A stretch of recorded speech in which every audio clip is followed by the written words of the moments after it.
Hi, everybody. My name's Sandy Beach, and I'm an alcoholic. How you all doing? Needless to say, it's a great honor to be here tonight and to celebrate AA's 71st year. Sue and I got here yesterday, and we've been toured around to everything and have met hundreds of people from different parts of the country, and I'm sure you've all been doing the same thing. And if you're not grateful today, you're never going to be grateful. It is...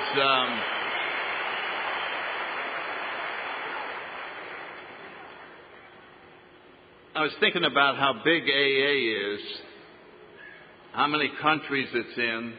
Over at the intergroup, they had the books translated into all those languages. And millions of people all over the planet Earth have had their lives transformed by the fellowship of Alcoholics Anonymous and all the miracles that have taken place. And when I was born, there was no AA. So when I think about all of this happened just in my lifetime, which is remarkable to think how magnificent.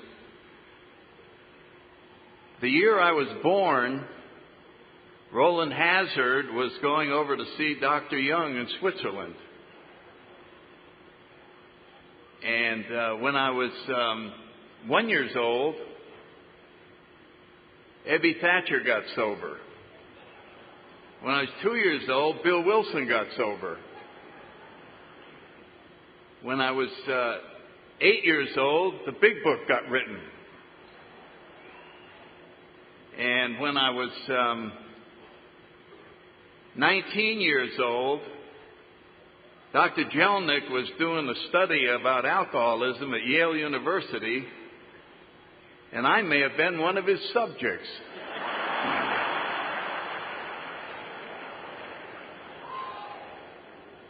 Because that's the year I took my first drink, and I spent a lot of time lying down on the streets of New Haven, and that could have been one of the things that he was observing. And so during the first year of my drinking, AA held its first international convention in Cleveland. And, Cleveland.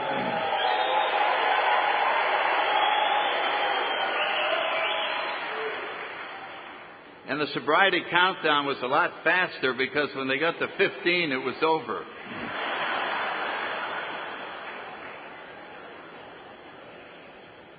And, of course, that was the year that Dr. Bob passed away. And I was just getting started. When I got sober, AA had 29 years. It was celebrating its 29th year. And so there's many people in here tonight that would have been sober longer than AA existed when I got sober. So you can see that this cumulative effect of time has really been remarkable with 57 years. I mean, this is just so wonderful to be present to see that. And I'm very grateful. I grew up in New Haven, Connecticut in the 30s, as you can figure out. And I have one sister who is got 29 years in AA up in New Haven. And my mother and father worked very hard to take care of us. It was a nice family, but I never felt I belonged to it. I used to sit at the table with the four of us, and I saw the three of them, and then I just felt like I just don't belong here, which I find out a lot of alcoholics have that feeling.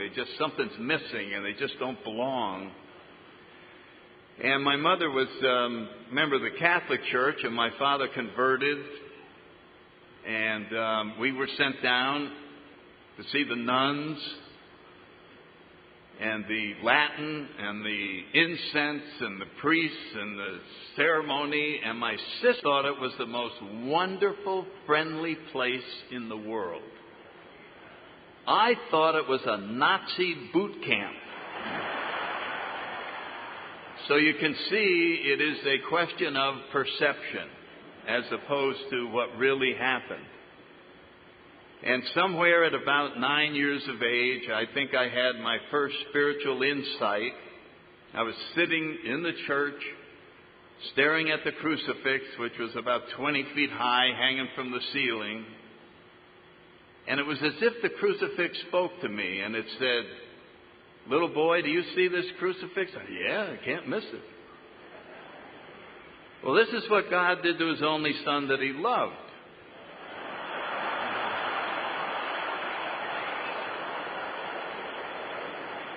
You know? Guess what He's going to do to you?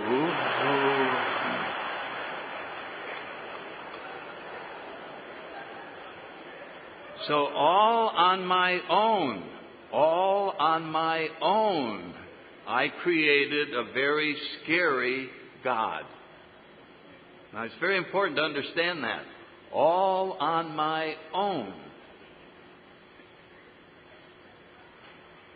I remember hearing a speaker about 10 years ago, and he got up and he said, "Hi, everybody. My story is divided into two parts. What happened during the years that I drank, and what I thought happened during the years that I drank."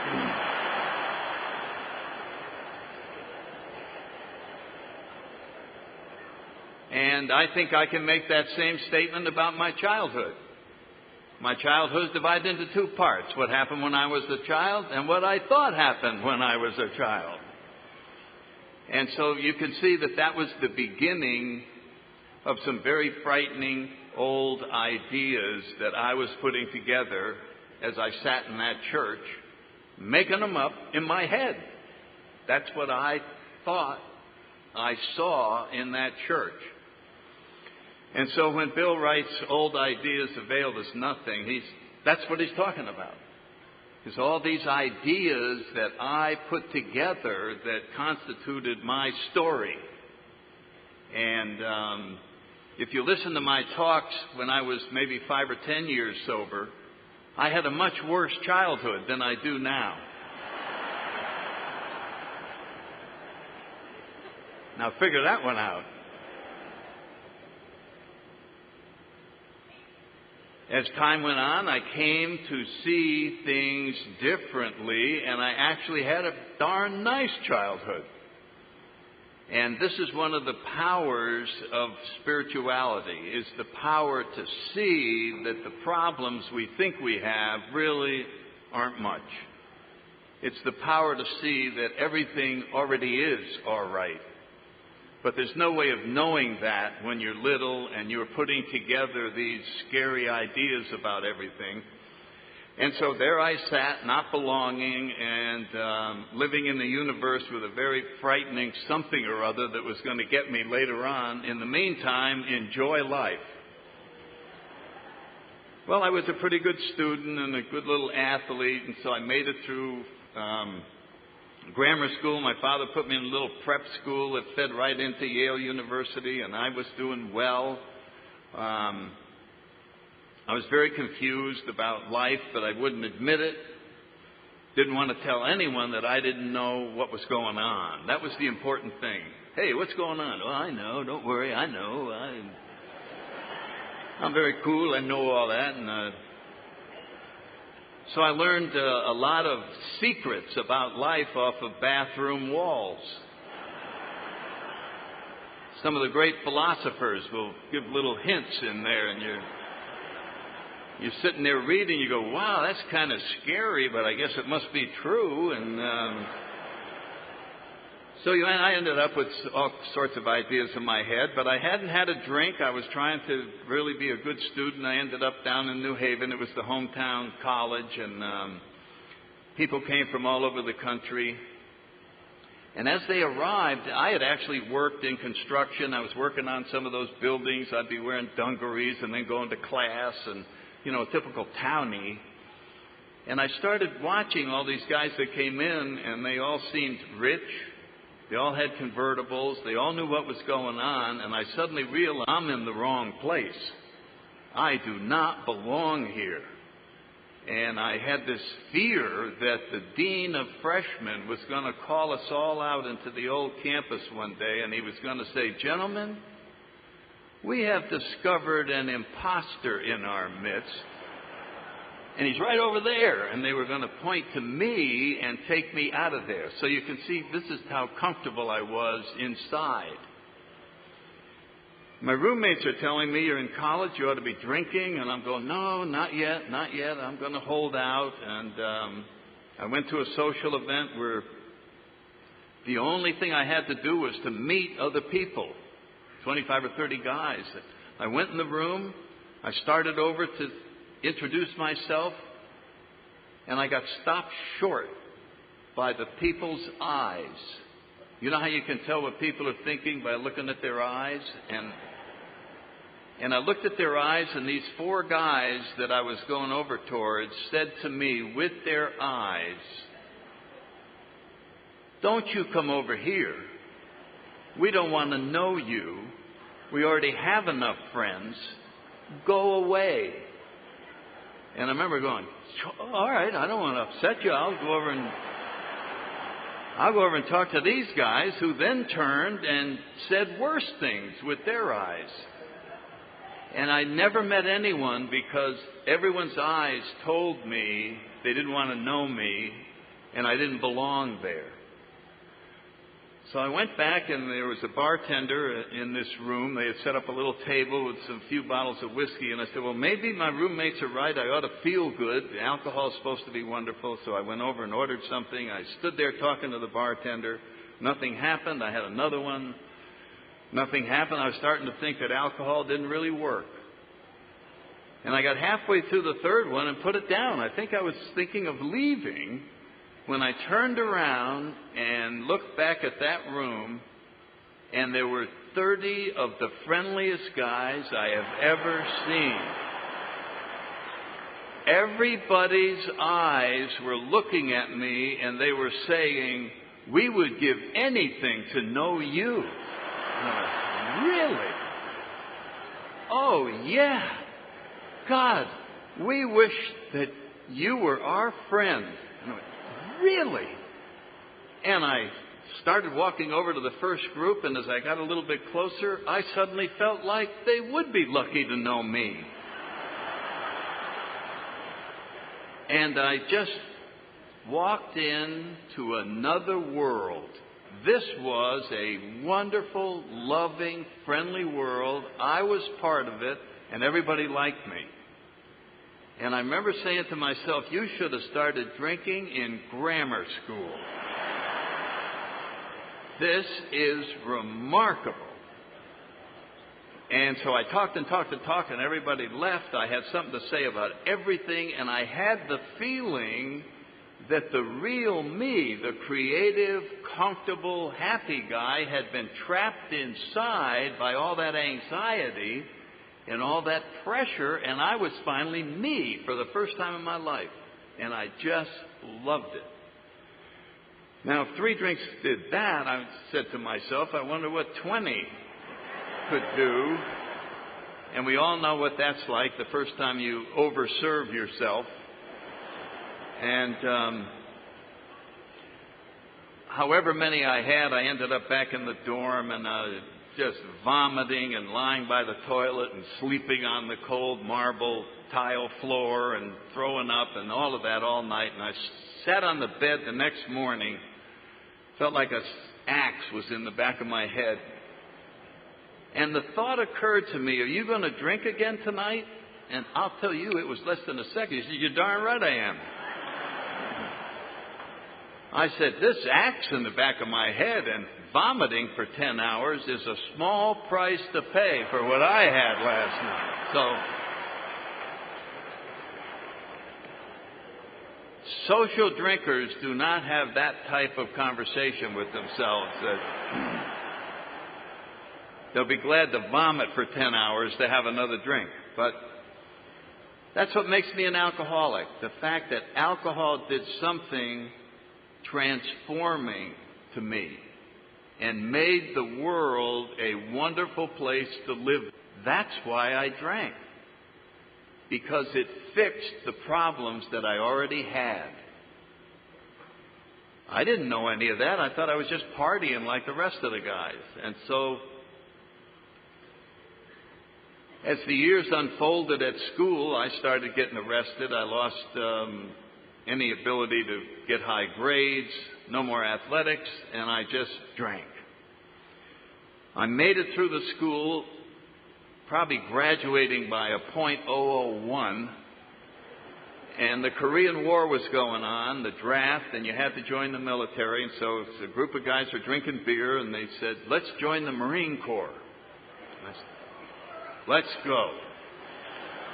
And I'm sure that recruiting sergeant took a look at the 6 of us, rubbed his hands together, and said, "Boy, are we going to show these guys a surprise." But after I got through the initial stuff in the Marine Corps and went 6 months to be a platoon leader, I loved it. I found something that I belonged to. I never felt like this before in my life. I just adored it. And we had a training movie about pilots. And I looked at this movie, and the pilots were at a bar, and they all had white scarves on, and they were talking with their hands, and it looked like they were having a lot of fun. So I went up and I said, "I'd like to sign up for that flight thing." Now, I'd never been in an airplane in my life. And the major said, "You don't want to do that because you'll have to sign up for 3 more years." I said, "That's all right. I like this movie. I thought that looked good. I want to try that." All right. So I passed the test. All those physicals and on. I had met a young woman in Brantford, Connecticut, and we got engaged and got married when I finished the thing. And so the 2 of us took off to go to Pensacola, Florida, to become a naval aviator. And we got on the plane in New York City, go to Atlanta, and then on to Pensacola. I got airsick on the plane going to Atlanta. I got airsick going down to Pensacola. I got airsick in the old SNJ, and it looked pretty grim. But it turned out it was motion sickness, and eventually went away after 5 or 6 flights. And then I became very good at it. I would be number 2 or 3 in my class, and we went on. And 18 months later, I've got my wings, I've got orders overseas, and the war's over. So there's nothing to do but party and fly high-performance airplanes over in Japan. And boy, that was fun. I had more excitement. I loved being part of that unit, the fighter squadron, and the colonel would get us, and we'd go to the club, and we'd have our own table, and there'd be 20 of us sitting around, and he would order the drinks. You didn't order them on your own. There was give my boys a round and a round, and they were drinking fast enough so that I didn't want to order extra drinks. It was just wonderful. And about halfway through that tour, a major called me aside, and he said, "You know, you're one of the best pilots in the squadron. And in a couple of years, I'll have my own squadron. And I want a guy like you in that outfit," a young lieutenant. And I felt like $1 million. And then he said, "But I wouldn't let you drink." And I couldn't understand. I drank with this guy all the time. We all drank and partied. It wasn't until I got in AA that I realized that my drinking scared all these heavy drinkers. There was something about an alcoholic's drinking that is a little more intense. It's a little more scary, even to these guys. But I had no awareness of that, and I basically went on in my career, and we had 6 children. I was a Ford air controller. I was a flight instructor for 3 or 4 years. I went through photo school, and my last flying assignment was in a photo squadron during the Cuban Missile Crisis. And if you look on the outside, you'd go, "Look at this guy. He's doing great. You know, he finally made it up to captain. He's got 6 kids, went to a good school. Looks like it's in a career. He got a regular commission. Everything is lining up well." Except the disease was now ready to completely take over, and I was starting to experience symptoms in the plane. and I am starting to shake and sweat, and I can't see very well, and I'm getting confused, and there's just me in the plane.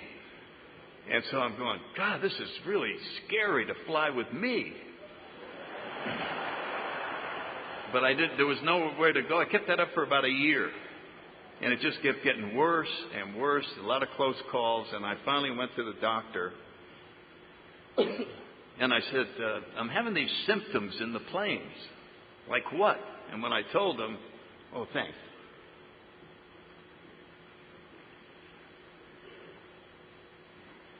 He got quite concerned because the plane cost $1 million. He wasn't concerned about me. He was concerned about the plane. So they sent me down to Pensacola to the doctors, the flight surgeons, and there was no disease of alcoholism in the Navy. You had to have something else. In other words, there was no alcohol treatment. There was no alcohol doctors. And they studied me for, I think it was 4 weeks, 3 weeks anyway. The psychiatrist, the dentist, and everything. And they're trying to figure out what is causing my problems. And I'm standing there just confused, covered with a clammy sweat, eyes bloodshot, high blood pressure, my hands are shaking, and I'm reeking of alcohol. And they couldn't figure out what my problem was. And so the psychiatrist was left with a diagnosis, and they wrote it up, it's all official, that I had a childhood fear of flying that showed up after 14 years of flying. It just appeared. And I never should have been a pilot in the first place, and so this man is no longer allowed to fly planes. Well, when that happens, that about killed me because that's who I was. You have to be given a new specialty. Everybody has a specialty. So I waited around 3 months to get my orders, and Headquarters Marine Corps gave me orders to become an air traffic controller. And I went to the school in Glencoe, Georgia, and somehow made it through the school. And my last year drinking, I was in charge of an air traffic control unit in Iwakuni, Japan, bringing in planes in bad weather when they couldn't see the runway. Perfect job for an alcoholic, obviously.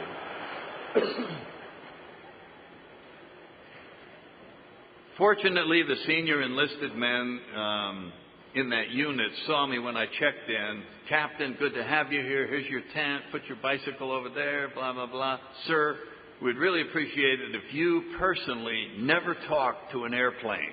And I went, okay. So I was simply surviving now. I couldn't eat. I was having malnutrition. I lost about 50 pounds. I stopped hanging out with my friends, didn't even go to happy hour.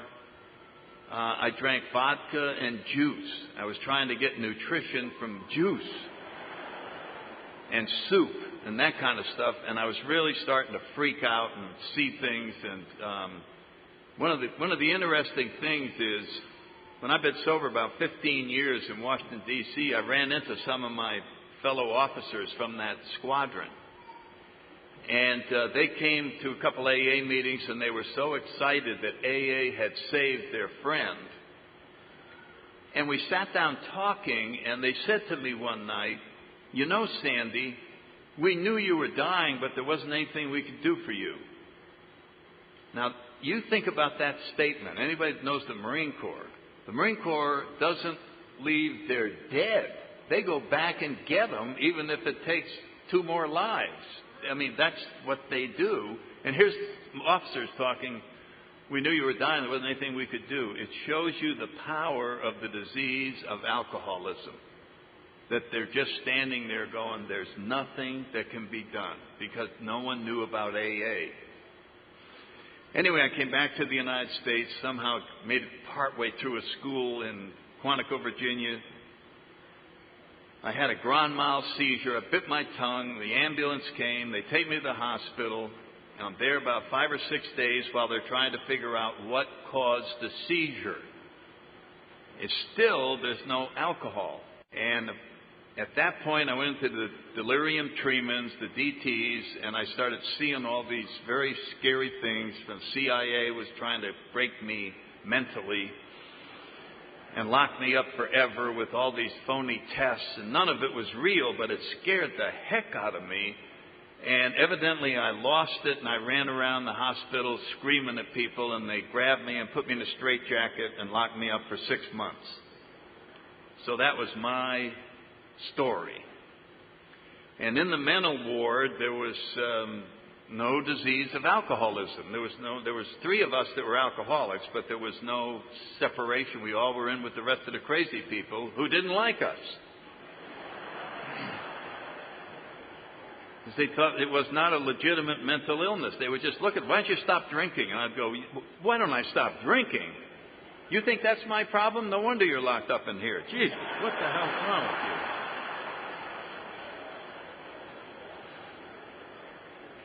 you? Anyway, the local AA group from Bethesda, Maryland, somehow talked their way into that mental ward and brought a meeting, and the corpsman came in 1964, somewhere probably around August or September, and said, all drunks fall in. We went over the elevator, rode down, and there these guys were telling their story. And I thought they were amazing. I just thought it was great right off the bat. I didn't think I had an alcohol problem, but I thought they had a wonderful program. And eventually we were allowed to go home and, at night and come back during the day and go home on the weekends. And during that time I started drinking again, even though they told me I lost my career if I had a drink. And on December 7th, 1964, which is my anniversary, I called the intergroup in Northern Virginia, and they sent over to my house another Marine captain. He was the only member of AA in Quantico at the time. And he's still my sponsor 41 and a half years later, which is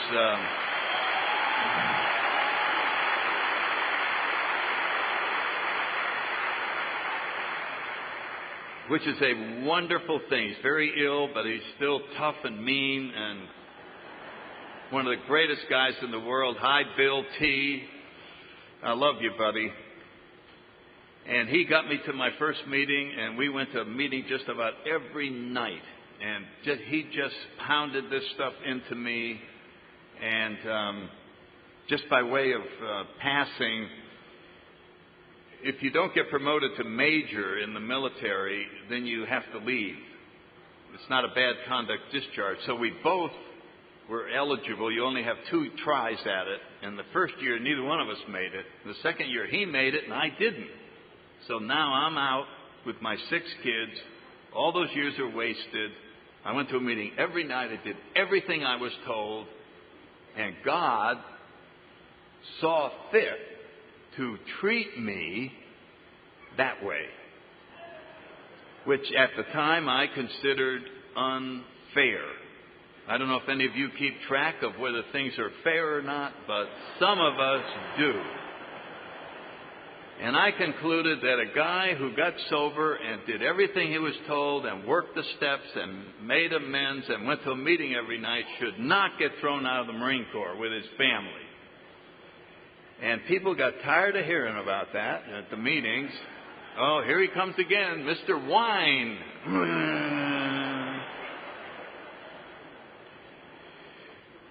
Anyway, about 3 months after I was out, and I guess I'd finally found a job of some sort, there was a story in the Washington Post. Marine Corps instruction team that I was a member of was killed in a plane crash going into Denver. All my friends were on it. There was 14 guys on that team. And if I had had my way, and life had been fair, and I had gotten promoted, I would have been dead.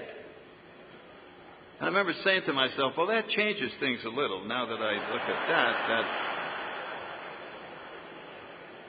And then I knew that God knew that I read the article, because He knows everything. And I felt kind of foolish in His eyes.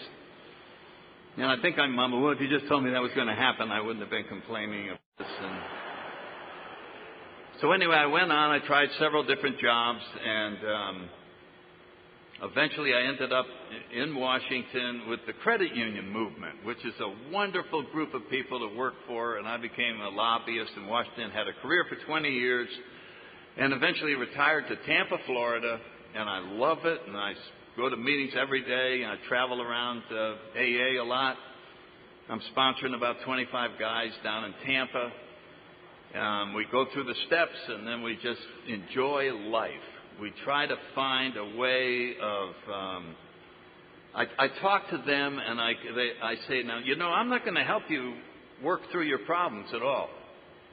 I'm not going to help you with your problems at all. I'm going to help you see that you really don't have a problem. I'm going to give you a different way of looking at things. I'm going to give you the power to see that everything's already all right. And that's what a spiritual solution looks like. It is very different than the traditional problem solving that we were used to before. And you see in our literature, Bill writes, the problems were simply removed. And I know if you're new, you're going, what are you talking about? What do you mean a problem is removed? I mean, you just can't have it go away. Well, did you ever walk into a bar with a lot of problems? Going nuts? Oh, God, I got more damn problems. And what did you say to a guy who came into a bar with a lot of problems? Your good friend, Joe, would come in. Oh, my God, you're not going to believe it. My wife is thinking of leaving me. I don't know what you said, but I know what I said. Let me buy you a drink. Didn't matter what his problem was, did it? Didn't matter. Oh, you got fired? Hey, let me buy you a drink. Let me buy you a drink. Why do we want to buy him a drink? Because after 2 or 3 drinks, you just suddenly went, I don't have any problems. This is great. I'm doing great. You remember that feeling? That's what our higher power can do. That's what a spiritual solution looks like. It is being filled with a power. Thank you.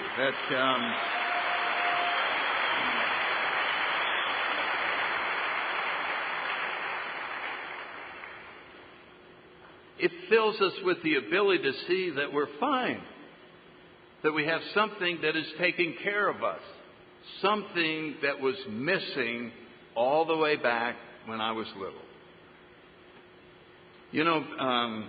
Bill Wilson in the Big Book mentions one book that maybe he mentions another one, but the one I'm aware of is The Varieties of Religious Experience by William James. And he talks about that book and how helpful it was to him to read that and to understand certain things about life, etc. And so I tried reading that book when I had about 2 years sobriety, and I would not recommend it. That is not easy reading. So when I had 25 years of sobriety, I decided to try and tackle it.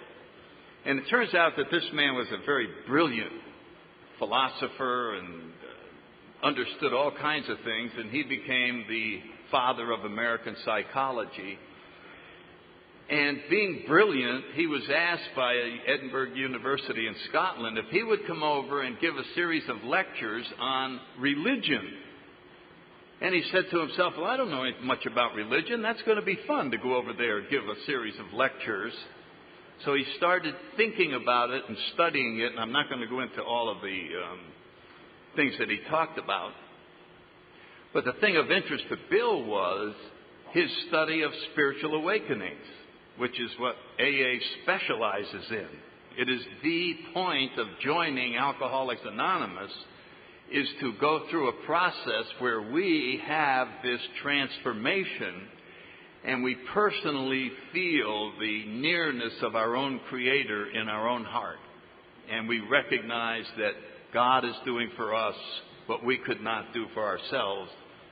All throughout our literature, that is the point of getting sober, is to have that happen. And so he studied these things. They don't happen just to alcoholics. They happen to people all around the world, these spiritual awakenings. And the one thing they all had in common was people were desperate. Something awful had happened to them that made them open to having help, a spiritual help. And of course, Bill saw that and he said, my God, that's alcoholics. The disease of alcoholism pushes all of us into a point of desperation where we're willing to do anything. And of course, willingness is the ticket to freedom in our fellowship. It is the most wonderful thing in the world. But what he went on to say was a very interesting thing. He said that inside of every human being is the sense that something is wrong or something is missing. And that all religions say to that person, hey, you know that thing inside of you that makes you feel like something's wrong and is missing? We know how to fix it.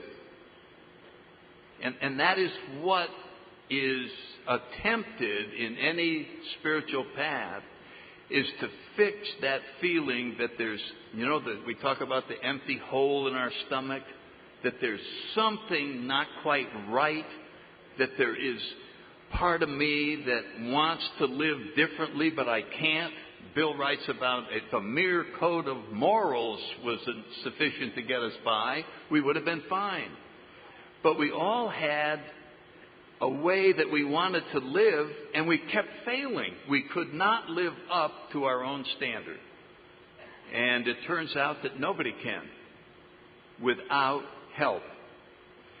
So I knew none of these things. I came into AA and I just knew what the material world taught. And it was an interesting set of lessons. I'm sure everybody here had the same things. It basically went like this. Okay, little boy, here's the deal. You want to know what the world is all about? You go to school and you study hard, you'll get high grades. If you get high grades, you'll get to a good school. If you get through a good school, you'll get a good job. If you work hard, you'll get promoted and you'll get a lot of money. And when you get a lot of money, you can get married, you can get a boat, you can get a house, and then came the lie. Then you'll be happy. That's the only thing in that whole sequence that doesn't work. And everybody knows that. Well, maybe you need 2 boats. Maybe I need a bigger car. Maybe I need a different husband. Maybe I need whatever it was we're constantly seeking. And interestingly, for us alcoholics, alcohol fixed that. Alcohol made us a complete person. It was the solution to all of our problems. And so you come into AA and they go, okay, no more drinking. And it's like, no more drinking? You know why that's so bad? If you don't drink, you are sober all the time. You're sober 24/7. It goes on, month after month, sober. And you suddenly realize, drinking isn't my problem, sober is my problem. That's where I can't stand being sober. That's why I drank. We never said it, but this is what was happening. We go into the bar, we go, bartender, I'm sober again. Get over here. We got to fix this in a hurry. 1, 2, 2. Whoa, that's better. Boy. Now we got a bunch of people saying, you got to stay sober all the time. I don't think so. Because my vision of life as a sober person was very frightening. And I've used this example before. Somebody reminded me of it today when we were talking, and that's the pinball machine. This is how I felt as a regular person out there back in the drinking days. I was like a ball in a pinball machine. Down in the dark, sitting at the bar with 4 other guys. Down there. Man, I hate it up there. I don't want to go out there anymore. That's terrible out there. Yeah, well, let's just stay down here. And then somebody puts a quarter in. And it's the alarm clock going off. Oh, no, not another day. And all of a sudden, it's your turn. The plunger goes. And you go, boom, boom. And you're up there. And you're sitting going, oh, God, I'm up here. And then the plunger comes.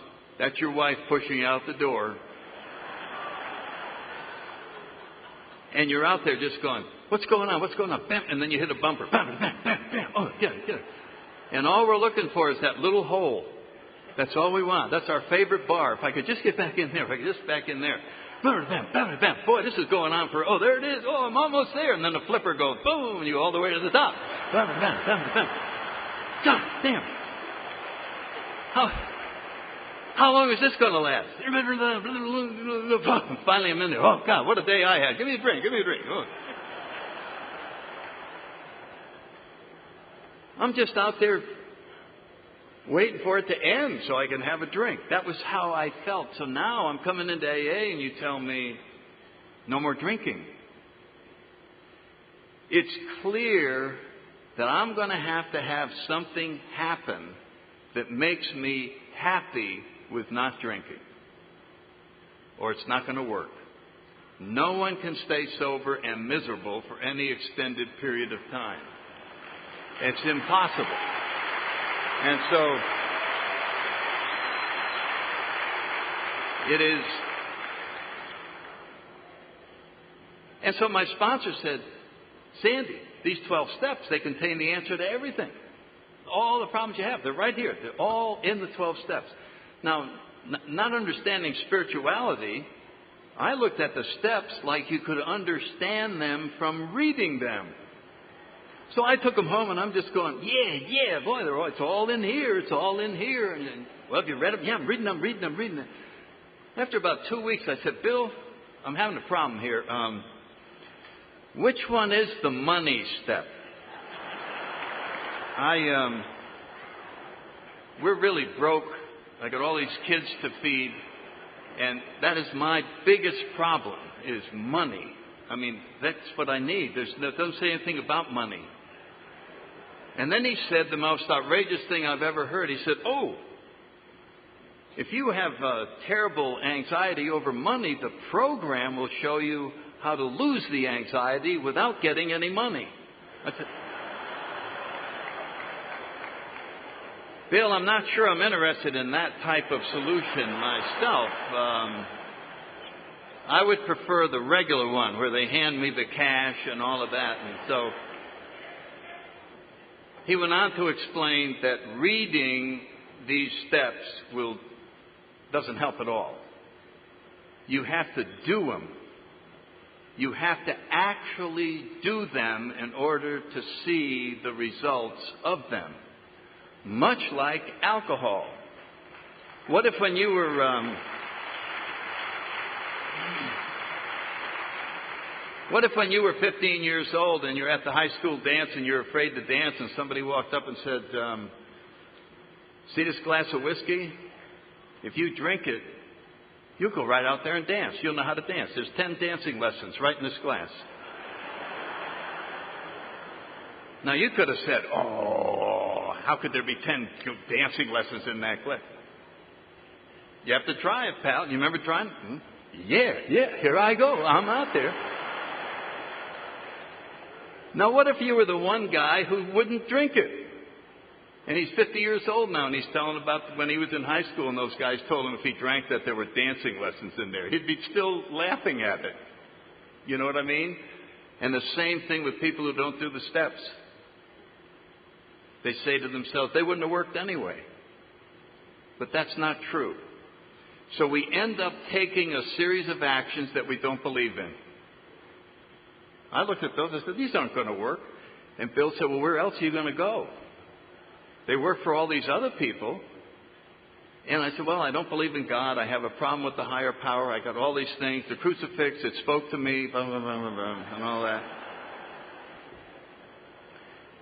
And unlike a religion which would say to me, well, son, let me show you. Here's the Quran. Let me explain the history of it. Now, here's where the prophet and that. And don't you see that proves there's a God? AA isn't interested in that.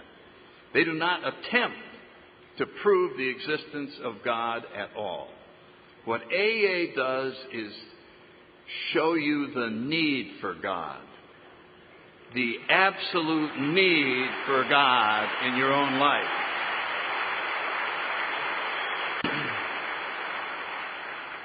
And it looks like this. This is what an AA spiritual awakening looks like. Okay, you're new, you're just getting started. Okay, you took step one. Yeah, I'm powerless, Okay, well, let me take you to the chapters of the agnostic, which is one of the great chapters in the big book. I think it's brilliant. And here's what it says. Are you ready? Okay, this is for everybody that's new. If when you drink, you have little control over the amount you drink. That's everybody. And if when you try to stop, you can't stay stopped. Okay, that's everybody. Then you're an alcoholic. Now here comes the sentence. If that's the case, you are suffering from a disease that only a spiritual experience can conquer. And really. So this is my problem. And I remember going to my sponsor. I said, Bill, I don't believe in spiritual experiences. He said, too bad for you. It's not going to work. What? Yeah. And then the next sentence, to be doomed an alcoholic death or to live on a spiritual basis are not easy alternatives to face. And so if you're new and we were doing this like a quiz program, we'd call you up on stage. We'd go, Larry, come here. Okay, you understand the deal. You got 2 doors right behind me. You got to choose one. Die an alcoholic death. Live on a spiritual basis. Okay, Larry, what's it going to be? And if you're like the rest of us, you go like this. Whoa. Whoa. Those are 2 bad doors. Whoa. I don't like those choices. Do I get a phone call? Yes, you get a phone call. You get a phone call. So you call your favorite doctor. Hello, doctor? Yeah. This is Larry. Listen, a friend of mine's curious. How bad is an alcoholic? Oh, gee, it is. Okay. I'll take door number 2. And that's how we decide to turn our will and our lives over to door number 2.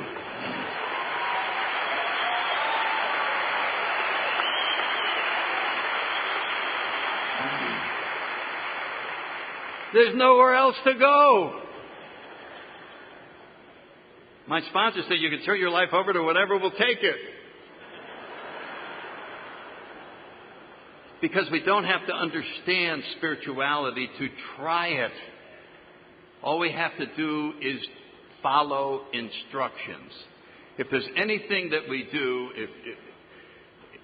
if we're new and we only ask one question for the rest of the time we're in AA, you'll have the happiest life in the world. The question is, what should I do next? And we ask that initially of our sponsor, of our home group, and eventually of our higher power. Step 11. Asked only for knowledge of His will for us. Not only the knowledge of it, but the power to carry it out.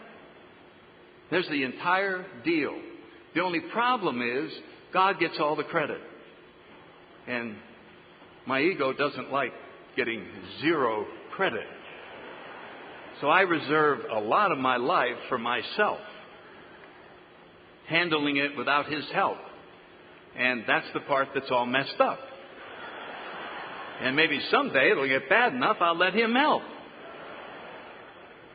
And so you can see initially you simply are going, all right. Take out a white handkerchief, wave it over your head, total surrender. What do you want me to do?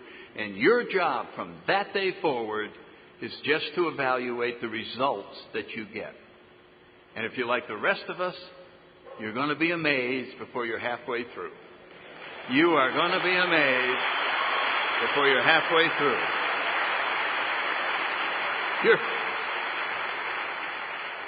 You're going to be catapulted in the 4th dimension of existence, which Bill talks about. You're going to be taken to a place that you never dreamed existed, all by following directions, all by admitting that you don't know. You haven't got a clue. And we enter the spiritual world of humility and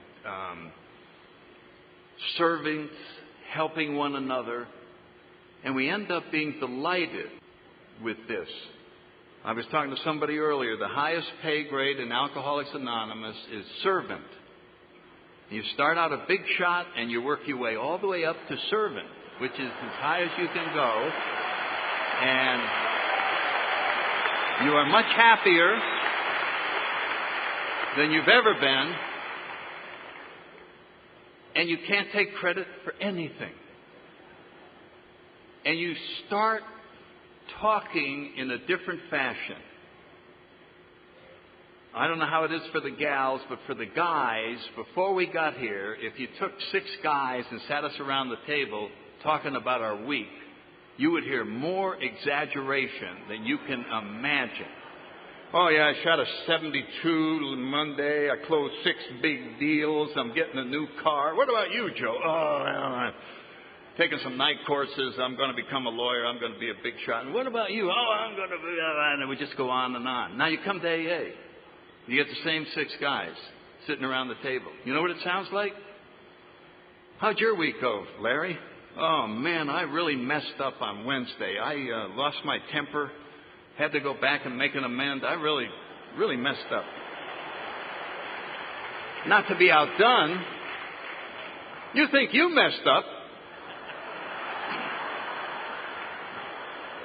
I had to make 4 amends this week.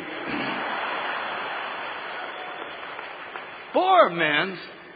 My sponsor made me read the book 3 times. We're bragging about mistakes that we made because we're trying to improve, and we're not trying to impress anybody. What a transformation to start having conversations like that. I'm at the end of my time, so I want to say something to those of you that are new that my sweetheart Sue reminded me about. One of the things that AA gives you is a present that you never thought you would get. There's so many things, but they give you a present when you first come in here, and your job is to unwrap it and really see what's in there. And this present is you. They hand you.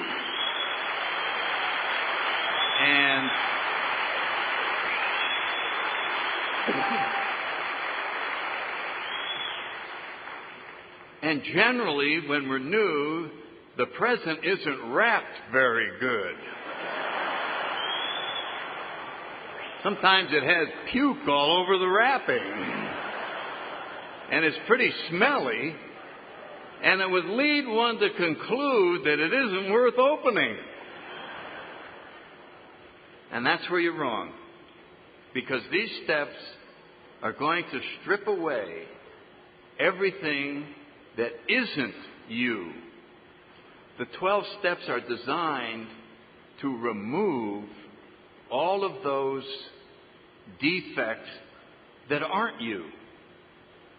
And in the process, it is like a sculptor who has a giant block of marble and is going to make a statue of a beautiful dancing woman with a robe and all of that. As that sculptor looks at the block of marble, he already sees the statue. It's already in there. This magnificent creation is already there. It already exists, just like you exist inside. And the sculptor here is our higher power. And the steps are what enable him to chip away these pieces. And one of these days you're going to look in the mirror and you're going to go, I love the person I'm looking at. And you're going to find out, yes,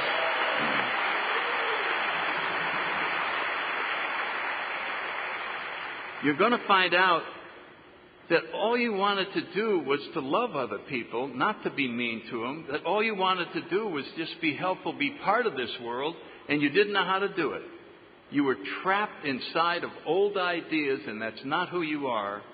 And when you find out the magnificence of yourself, you're going to understand the magnificence of God. Thank you all very much.